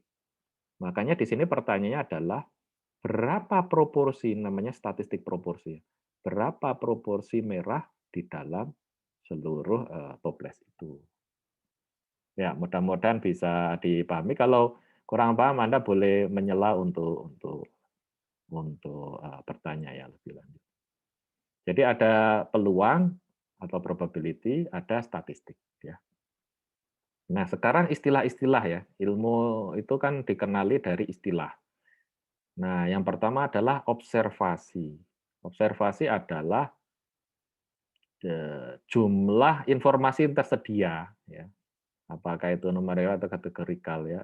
Any recording of information itu semua bentuk informasi yang dicatat ya, itu disebut observasi. Kemudian yang disebut set adalah collection of object atau elemen yang mempunyai kesamaan properties. Warnanya ada merah, ada biru, berarti ada 2 set itu, set merah dan set biru. Eksperimen, berapa kali Anda mengenerate data. Contohnya, saya mengambil dari toples tadi 10 objek gitu ya. Terus saya kembalikan. Terus saya ambil lagi 10, terus saya kembalikan. Itu beda dengan saya ambil 10, terus tidak saya kembalikan, berarti tinggal 90 kan. Terus saya ambil lagi 10, berarti tinggal 80 di toples itu. Terus saya ambil lagi 10. Nah, yang disebut eksperimen adalah berapa kali pengambilannya. Dan ada 2 jenis, eksperimen dengan dikembalikan dan eksperimen dengan tidak dikembalikan. Ya, contohnya seperti itu eksperimen ya. Kemudian tipe data yang kemarin sempat kita sudah bahas ya. Ada data itu dihitung, ada data itu diukur, ada data itu yang bukan numerik, jadi dia kategori ya. Ada yang ordinal, ada yang nominal ya. Jadi success, fail, good, bad gitu. Lalu ada sample space, yaitu semua ya set ya yang possible outcome-nya ya. Contohnya ini nih. Ini kan ada kalau kita melempar koin itu di dalam satu set eksperimennya, ini ada collection of object-nya, itu ada head and tail. Kalau kita ada angka lawan gambar, head itu biasanya gambar, tail itu angka biasanya. Kalau di istilahnya kan head and tail. Kalau misalnya kita itu tidak pernah kan ini yang lain ya, kecuali kalau dilempar dan dia jatuh ke tanah itu tegak berdiri gitu ya. Nah itu tidak dianggap satu eksperimen yang berhasil, jadi tidak direkam biasanya. Nah kemudian kalau dadu pasti keluar angkanya ya 1, 2, 3, 4, 5, 6, 7 nggak ada, 0 nggak ada gitu ya. Jadi ini adalah space-nya, ini sampel space ya. Himpunan jawaban kalau bahasa kita ya. Nah, kemudian ini kalau kita melakukan percobaan itu kita bisa juga percobaannya bersyarat. Nah, jadi jika dia A maka dia boleh melakukan B gitu atau dan seterusnya. Ini ada contoh ini. Maka nanti himpunan semesta jawabannya akan berbeda. Contohnya begini. Jika dia head, dia akan flip coin again. Tapi kalau tail, dia menjalankan dadu. Ini kan beda ini kan ya. Berarti yang kedua ini tergantung hasil syarat yang pertama. Nah, mari kita lihat. Ya, pertama flip koin dulu, dapat head and tail. Kalau head dia flip koin lagi. Maka satu eksperimen bisa menghasilkan himpunan jawaban. Yang pertama ini adalah head and head, lalu head and tail. Tapi kalau tail dia harus melempar dadu, maka keluarlah T1 dan seterusnya. Ini adalah himpunan jawabannya. Himpunan jawabannya. Jadi kita mulai melihat bahwa eksperimen itu bisa lebih rumit ya. Ini baru bersyarat satu, bisa bersyarat berkali-kali. Apa sih ini manfaatnya? Ya, misalnya powernya error, maka dia kemungkinan yang fungsinya akan mati yang mana. Tapi kalau elektroniknya rusak, maka yang beda lagi kan hasilnya kan. Tapi tidak akan keluar dari himpunan jawaban itu. Maka dibikinlah banyak kemungkinan jawabannya ya. Atau ini komponen satu, ini redundannya dan seterusnya ya, terserah ya. Nah itu disebut dengan probabilitas bersyarat nanti atau probabilitas berganda ya. Kita bahas lebih detail di bagiannya. Nah kemudian ini seperti rumus ini disebut dengan statement ya. Jadi ini adalah penggambaran secara matematiknya. Ini himpunan jawabannya. Ada dua variabel yaitu X, Y, dan kemudian nilai X dan Y itu harus ketika dikuadratkan terus dijumlah itu kurang atau sama dengan 4. Maka contohnya ya ini adalah step dari himpunan jawabannya ya. Nah, kenapa? Karena di dalam peluang itu angkanya tidak harus tertentu secara satu-satu ini, tapi bisa juga dalam bentuk dia itu range, bisa dalam bentuk luas, bahkan bisa dalam bentuk volume, bahkan bisa juga multidimensi yang kita secara visual tidak bisa menggambarkan. Jadi contohnya ini nih contohnya. Kalau pernah melihat gambar posisi elektron di sekitar proton, ya, itu kan ada yang disebut dengan awan elektron itu. Nanti bentuknya itu bisa kayak bulat-bulat, lonjong, terus bertumpuk-tumpuk, terus nonjol ke sana kemari gitu ya. Si elektron itu di mana? Ya di situ, tapi tidak bisa keluar dari situ, tapi di kulit elektron itu kita tidak tahu dia di mana. Gitu. Nah itu kan peluang kan. Dengan menggunakan ilmu peluang itu berkembanglah mekanika kuantum. Kita cuma tahu bahwa peluangnya ada di kulit elektron itu. Tapi di mananya ya tidak tahu. Ketika diukur spinnya, posisinya kita tidak tahu. Diukur posisinya, spinnya tidak tahu, dan seterusnya. Itu ya kalau Anda belajar sedikit tentang fisika kuantum ya, pernah melihat mestinya ada elektron.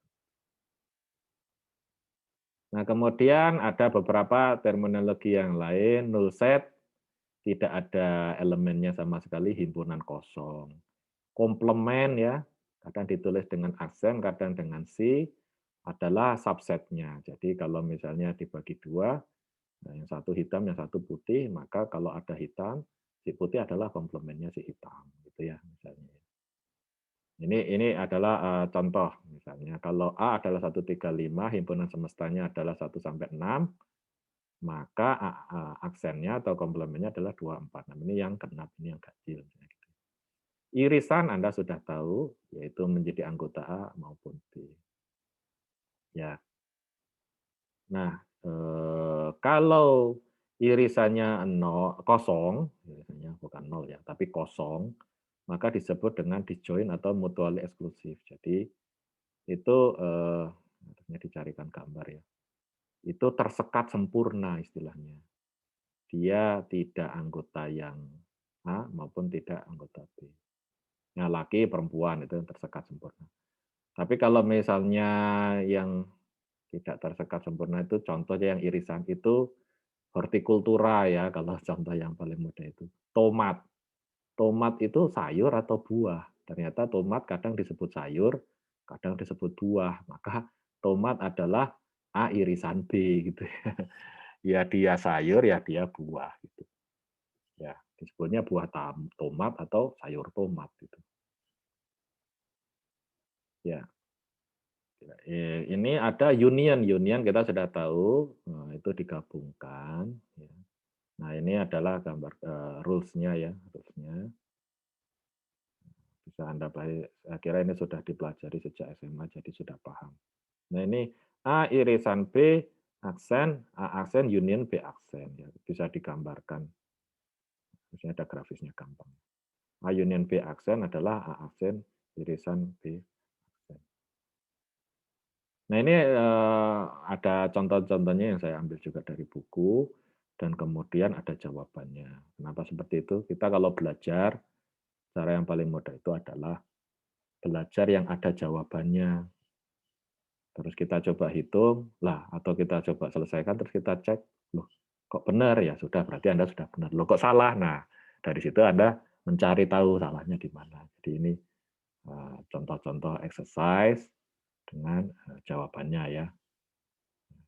Nah, ini saya akan cerita sedikit tentang diagram Venn.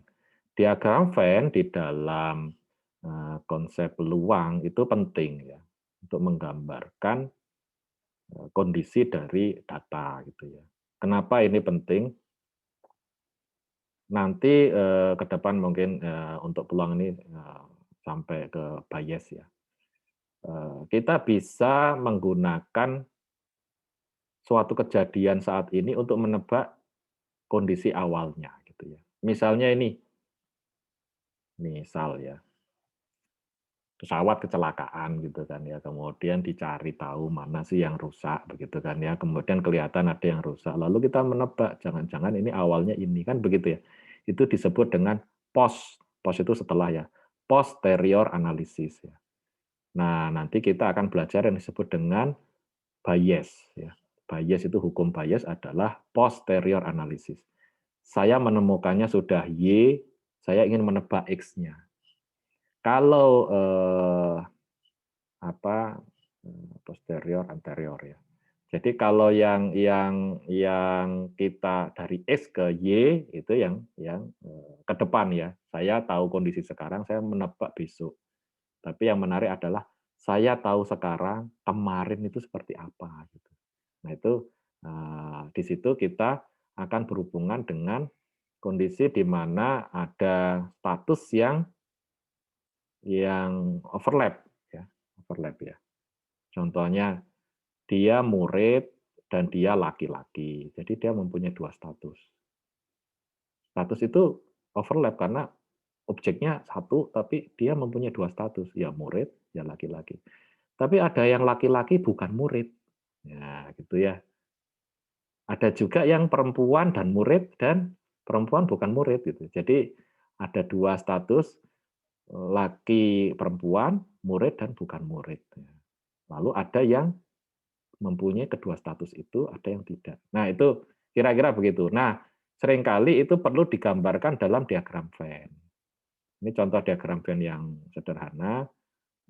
Pada beberapa kasus memahami diagram Venn itu penting ya. Tidak kita ajarkan secara khusus ya, biasanya latihan soal. Oke, nah sekarang ini sampel point ya. Pelajaran pertama di dalam peluang itu banyak menggunakan contoh-contoh dadu dan kartu ini ya, kartu remi itu ya. Kartu remi itu sering dipakai untuk contoh. Karena itu awalnya seperti saya pernah cerita itu dulu Pascal ya sama Fermat namanya itu. Itu dia diminta bangsawan untuk menghitung peluang menang bermain itu ya, bermain judi kalau bangsawannya itu. Nah, bagi Pascal ya itu hitung-hitungan aja gitu ya. Nah, banyak kasusnya itu dihitung dari dadu dan kartu. Contohnya nih, how many sample points are there in the sample space where the pair of dice thrown once? Ya, ini dua dadu dilempar itu ada berapa space-nya, sample space ya. Sample space itu yang tadi kita tahu yang himpunan jawaban ya. Himpunan jawabannya. N1, dadu pertama ada 6 jawaban, 1 sampai 6. N2 adalah 1 sampai 6. Berarti kejadian dua dadu bersamaan itu ada 6 kali 6 ada 36 himpunan jawaban, yaitu 11, 12, 13 dan seterusnya sampai 66 ya. Nah, ya seperti sederhana ya sekarang sederhana, dulu nggak kebayang gitu ya. Sam is going ensemble computer ya. He has choice of chip from 2 brands, hard drive 4, memory from 3, accessory bundle 5 local stores. How many different ways Sam order the parts ya, dikalikan semua. Ya. Jadi ini berbagai istilahnya ya kombinasinya ya. Jadi dikalikan semua ya. Ya sama kalau kita bikin pesawat itu nanti vendornya kan macam-macam itu, engine-nya, avionics-nya, landing gear-nya, ya, macam-macam itu. Bahkan supplier dari apanya itu material aluminiumnya. Tapi kita bisa menghitung, ya, bisa menghitung. Nah, kita masuk ke yang disebut dengan permutasi, ya, permutasi. Oke. Masih ada waktu 15 menit. Permutasi adalah himpunan jawaban jika bisa susunannya, urutannya itu penting. Itu disebut permutasi. Kalau kombinasi, nanti lawannya adalah kombinasi, itu jika urutannya tidak penting. Bentar ya. Oke, sebelum itu saya sebentar. Belum bisa siapkan. Ada filmnya, jadi lebih baik nonton film karena statistik itu harusnya penuh gambar ya. Walaupun sayangnya kurang gambar. Tapi sebenarnya ada film-filmnya.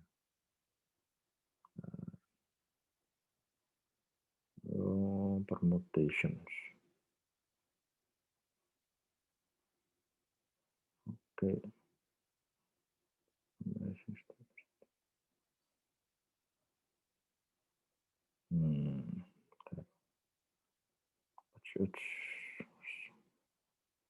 Kehilangan mouse saya ini. Komputer saya ini kadang-kadang aneh. Oke ya, jadi ada permutasi kombinasi. Contohnya begini. Permutasi ya di dalam aviation ya. Berapa banyak, saya punya 3 pesawat. Saya punya 10 rute.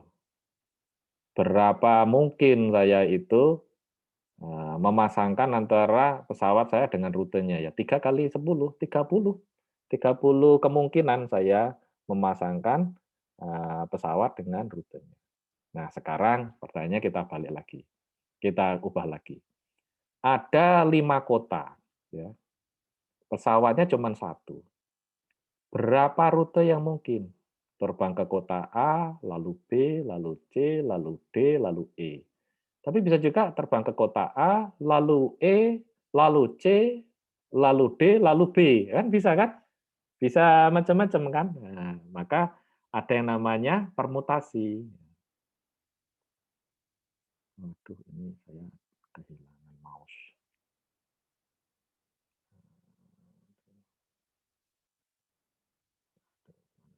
Nah, ini keluar akhirnya.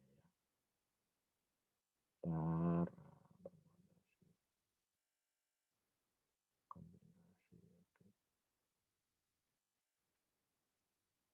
Oke, jadi saya share lagi ini.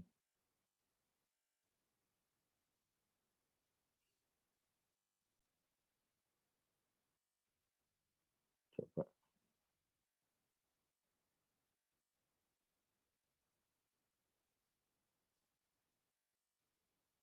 Yeah.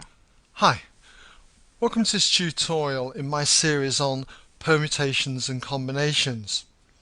And this is the first one in the series where I'm going to look at permutations. So what do we mean by permutations? Well, it's the number of ways that we can rearrange a set of items. For instance, let's say we've got 2 letters here, A and B. How many different ways can I rearrange these? Well, I could have AB, or I could swap the letters round and have BA. So what we end up... Ya, dalam permutasi AB dengan BA adalah hal yang berbeda ya. Nah, kita percepat nih sekarang ya. Kalau 3, dia ada ABC, ACB, dan seterusnya ada 6. Kalau 4 berapa? Nah, ini kan jadi seperti kita membuat cabang-cabang seperti ini kan. Cabang-cabang seperti ini. Nanti kalau setelah dilakukan akhirnya contohnya yang ini kenapa akhirnya 6 ABC? Pilihan pertama kita bisa mengisi dengan A atau B atau C, ada 3 pilihannya. Kemudian setelah pilihan yang pertama kan yang keduanya sudah A-nya sudah diambil, berarti ada kemudian B dan C. Habis itu berarti masing-masing dikalikan hanya 2. Setelah itu tinggal 1 ya berarti dikalikan 1. Menjadi 3 kali 2 kali 1 gitu ya. Jadi itu disebut dengan 3 faktorial. Sehingga kalau kita 4 ya nanti jadi 4 faktorial. Ya. Oke. Nah, kemudian ada berbagai jenis permutasi yang nanti akan dibahas. Ini ternyata filmnya tidak sesuai yang saya maksud ya. Jadi oke lah kalau begitu kita kembali ke materinya lagi. Tadinya saya ingin gambar yang orang itu. Belum ketemu. Ya. Nah, permutasi adalah kalau urutannya itu penting. Saya rute pesawat terbang ke A, kemudian ke B, C, D, E. Oke ya. Nah, kemudian bisa juga A, kemudian C dulu, dan seterusnya. Maka kalau saya mempunyai 5 kota yang ingin saya tuju, secara sederhana di dalam permutasi rumusnya adalah 5 faktorial. Jadi kalau 5 ya 5 kali 4 kali 3 kali 2 kali 1. Itulah himpunan jawaban yang bisa saya pilih pesawat saya terbang kemana saja. Oh kok banyak? Ya memang banyak kalau permutasi. Karena terbang ke A lalu B dengan B ke A itu 2 rute yang berbeda. Ke Jogja dulu baru ke Denpasar atau ke Denpasar dulu baru ke Jogja. Itu 2 yang berbeda. Nah, nanti akan lebih rumit. Bagaimana jika setiap hari berangkat dari Jakarta dan malamnya sudah pulang ke Jakarta? Nah, berarti sudah beda lagi pertanyaannya dengan dia boleh akhirnya di tempat yang lain. Jadi misalnya A, kemudian terakhirnya di D atau E gitu. Tapi kalau wajib balik ke A, sementara hari itu hanya boleh 5 penerbangan, itu kasusnya menjadi beda lagi. Itu pelan-pelan ya. Nanti kasusnya bisa banyak. Nah, ini contoh permutasi bahwa biasanya pakai n faktorial. Nah, permutasi itu lambangnya pakai P, ya, lambangnya. Jadi kalau mengerjakan permutasi itu P. N di sini adalah jumlah objeknya. R itu dipilih terbatas. Tadi misalnya saya punya 10 kota tujuan, tapi sehari hanya bisa 5. Nah, jadi dari A, B, C, D sampai J, tapi sehari hanya boleh 5. Berarti boleh A, C, H, I, J misalnya gitu ya, dan seterusnya. Wah, itu berarti pilihannya lebih banyak kan? Maka itu disebut dengan permutasi and distinct objects taken R ya. Jadi hanya diambil sebagian. Maka rumusnya ini sudah ditemukan gitu ya. N faktorial, kalau tadi itu seluruhnya diambil itu N faktorial, kalau ini rumus generiknya N faktorial dibagi N min R faktorial. Jadi kalau 10 kota tujuan diambil 10/10-nya, maka menjadi 10P10. Maka menjadi 10 faktorial dibagi 10 minus 10 faktorial atau 0 faktorial. 0 faktorial itu 1, sama dengan N faktorial. Sama dengan rumus yang tadi, yang di depannya tadi, N faktorial. Ya. Tapi kalau dari 10 kota tujuan hanya diambil 5, berarti menjadi 10 faktorial dibagi 10 minus 5 faktorial, jadi 10 faktorial dibagi 5 faktorial. Kalau kita coret jadi 10 kali 9 kali 8 kali 7 kali 6. Itulah himpunan jawabannya. Jadi ini contoh di sini 1 year 3 awards research teaching service will be given to a class 25 graduate students ya. Nah, kalau if each student can receive at most 1 award, nggak boleh lebih.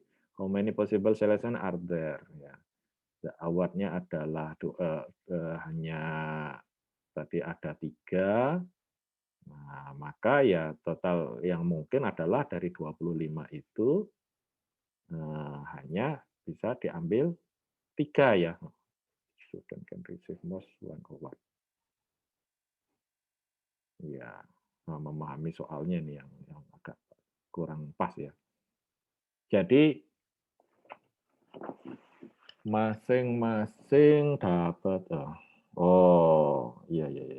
Jadi ada orang yang dapat, apa itu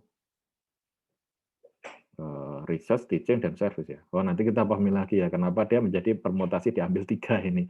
Dia tiap 3 orang ini, tiap 3 orang dapat, lalu diambil lagi 3 orang lagi, diambil lagi 3 orang lagi, diambil lagi 3 orang lagi, totalnya ada 13.800 kemungkinan jawaban gitu ya. Ya, ini kita sedang ya, gunanya permutasi dan kombinasi ini adalah untuk menentukan semesta jawabannya ya, himpunan jawabannya. Jadi solution space-nya itu. Nanti kita akan tahu penggunaan di berikutnya ya. Jadi ini baru menentukan kemungkinan keseluruhan jawabannya. Kemungkinan keseluruhan jawabannya itu bisa Anda perkirakan dari permutasi dan kombinasi. Nanti ada kombinasi. Ada yang disebut dengan circle permutations, yaitu kalau dia nyambung kayak duduk di meja gitu ya. Karena kalau misalnya dia dihitung, maka seakan-akan kedudukannya itu nanti akan ada yang sama. Jadi jumlahnya nanti akan lebih sedikit, yaitu dikurangi 1. Ya. Contohnya ini ya. Misalnya ABC, tadi kan ada ABC berarti 3 faktorial, berarti 3 kali 2 kali 1, 6 ya. Tapi kalau ABC itu duduknya melingkar, jadi si C-nya nyambung lagi ke A gitu ya, sehingga kalau dibalik BAC atau CAB ini kan menjadi bisa menjadi yang menjadi sama yang mana ya. Pokoknya nanti CAB dengan BCA dengan ABC ya. Nah, ya. Nanti akan ada yang berbeda karena di sebelahnya nanti ketemu dengan yang sudah ada gitu ya. jadi menjadi N-1. Jadi kalau di dalam tadi ada 6 urutannya ABC tadi, sekarang kalau dia circle menjadi 3 dikurangi 1, 2 faktorial, 2 kali, ya 2 faktorial ya. 2 kali 1. Berarti hanya menjadi ada 2, yaitu ini. ABC, ini ABC ya. ABC. Ini sama dengan ini nih, ABC kan. Yang beda adalah CAB. CAB sama ya. ABC, BCA, ini sama semua ini kalau kita lihat ini ABC ke arah kanan. Dan yang kedua adalah kalau dia berputarnya ke arah clockwise ya. Jadi ACB kalau ke kanan. Ini semua sama. Sehingga yang tadinya ada 6 ini tinggal menjadi 2 faktorial, 2 kali 1. Jadi 2, ini ada 2 kelompok, yaitu circular arrangement pertama dan kedua. Ya, ini unik ya. Ya, ini tadi sama dengan jika terakhirnya kembali ke kota Jakarta tadi kan. Jadi yang terakhir harus sama dengan yang pertama, itu kan circular. Ya. Maka jumlah rute yang mungkin menjadi berbeda. Oke ya, itu terjawab ya. Jadi kenapa kalau 5 kota itu boleh terakhirnya bebas dengan 5 kota tapi sebenarnya terakhirnya ke A lagi, berarti kan sebenarnya cuma 4 itu ya. Maka dia jumlah rutenya akan berbeda. Kemudian distinct permutation of n things ini adalah kalau di dalam permutasi itu ada yang sama gitu ya. Misalnya, biasanya ini contohnya kata-kata itu. Misalnya kata-kata ini nih. Kata-kata permutation sendiri kan, ada huruf T-nya ada yang 2, ada huruf M1, P1, yang lainnya 1 ya. Sehingga ini nanti ini totalnya, N itu totalnya, ini adalah subnya. Ini subnya. Jadi P itu hanya 1 faktorial, E 1 faktorial, tapi begitu T dia 2 faktorial ya. Ini contoh di sini, college football training session, defensive coordinator needs to have 10 players. Ada 1 freshman, 2 sophomore, 4 junior, dan 3 senior ya. How many different ways can they be arranged in a row? Only their class level will be the. Jadi dia itu, ini kan ada 10 pemain, ya. Terus harus masing-masing hanya 1, 2, 4, dan 3. Nah ini dimasukkan seperti itu karena ini kan sama ini. Ini kan 1 orang, ini misalnya freshman, ini huruf P gitu. 2 sophomore, ini kalau di sini itu 2 huruf T gitu ya. Nah dia dipaksa ada 4 junior, ada 4 yang sama lagi, ada yang 3 yang sama lagi, maka menjadi lebih kecil. Intinya begini intinya. Semakin dia itu banyak yang sama, semesta jawabannya mestinya semakin sedikit, semakin mengecil ya. Oke ya. Kenapa kalau dia sendirian? Nah, itu berarti kan 1 faktorial. Oke. Kalau 10 orang dan kemudian diambil 10-10-nya menjadi 10 faktorial dibagi 10 faktorial menjadi 1 ya hanya 1 pilihan. Tapi kalau 10 itu nanti ada sekian yang harus A, sekian yang harus B, dan seterusnya, nanti rumusnya seperti ini. Ya, kalau belum paham nanti bisa dilihat lagi. Ide dasarnya adalah permutasi dan kombinasi dipakai untuk menghitung semesta jawaban. Ya, itu dulu yang diingat ya. Jadi karena nanti peluang itu adalah sesuatu dibagi semesta jawabannya. Nah sekarang pembaginya si semesta jawabannya itu kita hitung dulu gitu. Jadi misalnya berapa peluangnya saya membentuk 1 grup 1 per 12.600. 100 grup ya, 100 per 12.600. Ini nanti jadi pembagi. How many different letter? Nah, ini kan sama dengan yang tadi kan ya. The word statistik ini kan. Nah, ini yang tadi saya, T-nya ada 2, S-nya ada 3, A-nya ada 1, I ada 2. Maka 10 huruf statistik ini permutasinya adalah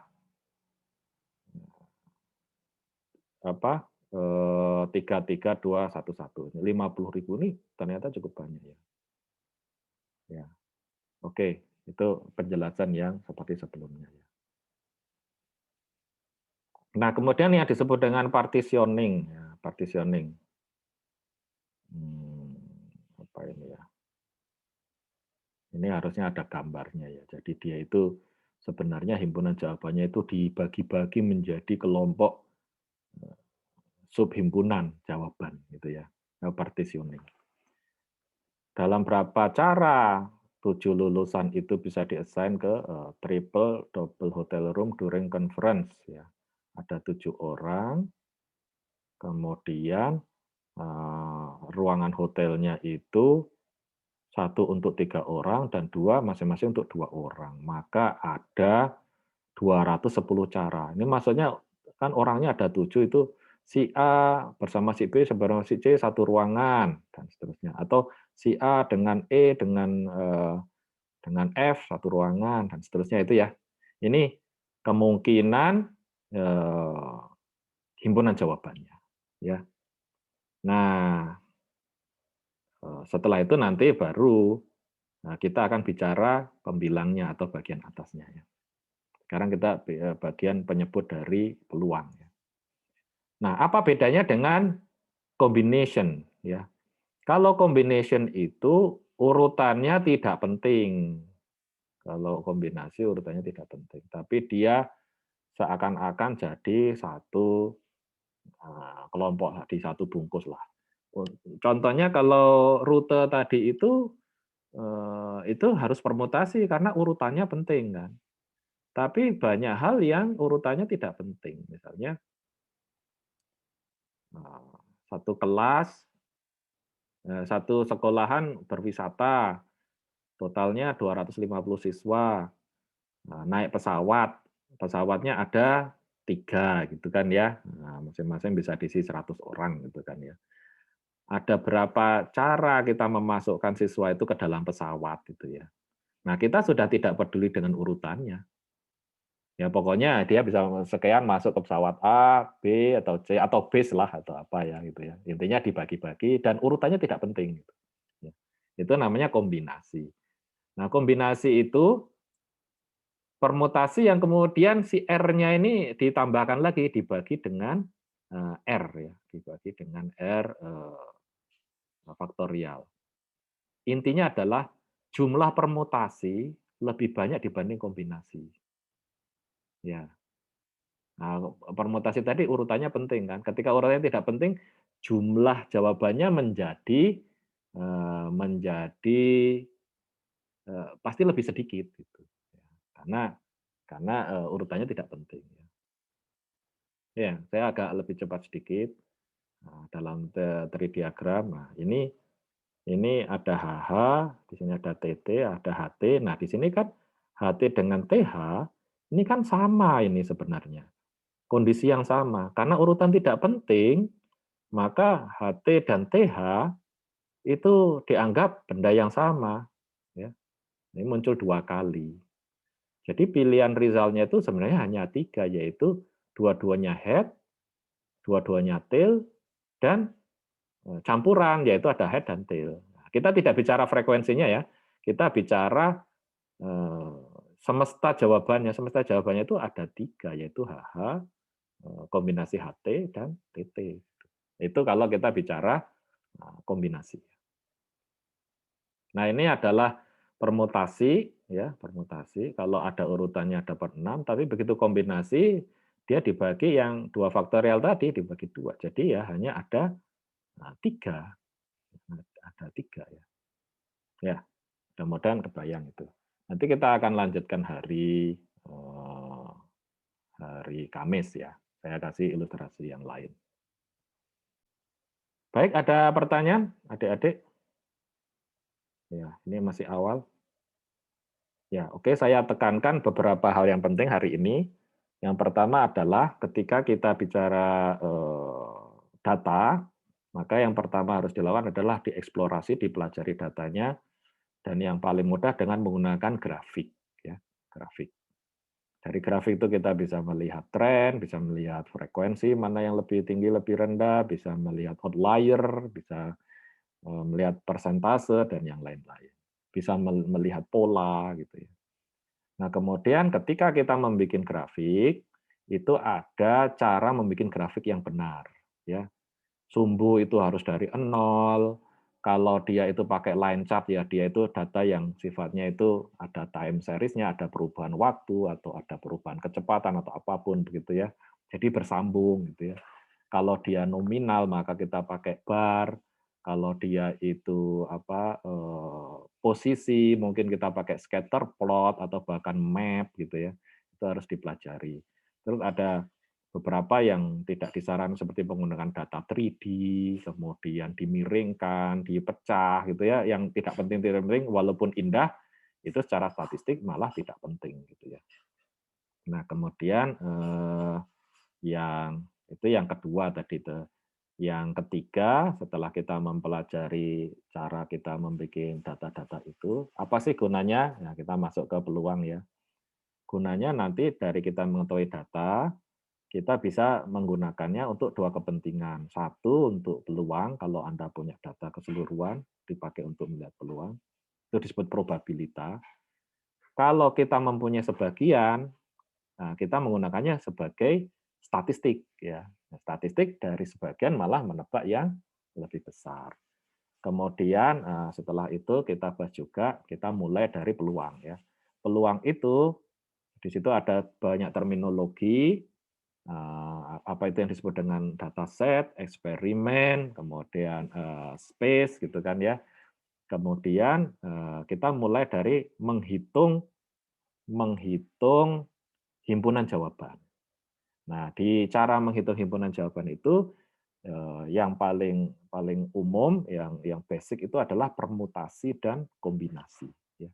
Permutasi dan kombinasi. Permutasi itu adalah ketika sesuatu itu urutannya penting, sedangkan kombinasi ketika urutannya tidak dianggap penting.